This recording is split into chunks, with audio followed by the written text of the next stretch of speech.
और तो है रूम में ना खोलो तो रूम क्या रूम खोलो ना।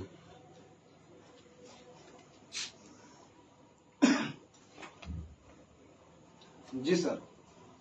सर आ गए हैं आ रहे हैं सर। इतना गुस्सा के फाइल हो गया, हमरा भी परेशान कर दिया है। क्या रूम खोलो ना। तो काहे नहीं आया फाइल को, उसको फोन काहे नहीं इतना लगा? लेट क्या है रात रात में कैसे हम अथी करेंगे? हाँ सर यहीं है सर। लाइट जला।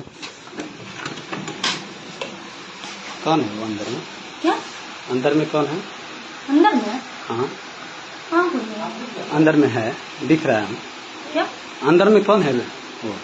हाँ कोई है गेट पर रहिए वो। अंदर आइए, अंदर आइए। अंदर उसको निकालो ना बाहर। हो गया सर। क्या बोला धर्मेंद्र भैया को, बोला उसको बोला कौन है? धर्मेंद्र भैया, हाँ कोई है धर्मेंद्र भैया, उसको बोला ना बाहर निकल जाओ भाई, निकल जाइए ना। आइए आइए बाहर आइए।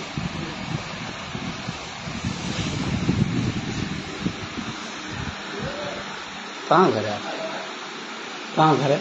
आ रहा फायरे में है कि फायरे में है? फायरे स्टाफ है?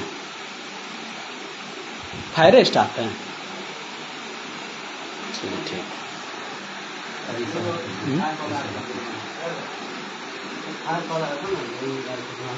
हम लोग ड्यूटी के लिए यहाँ मान लीजिए अति तरह परेशान हो रहा है, आदमी फोन नहीं उठाएगा, क्या करेगा आदमी बताइए।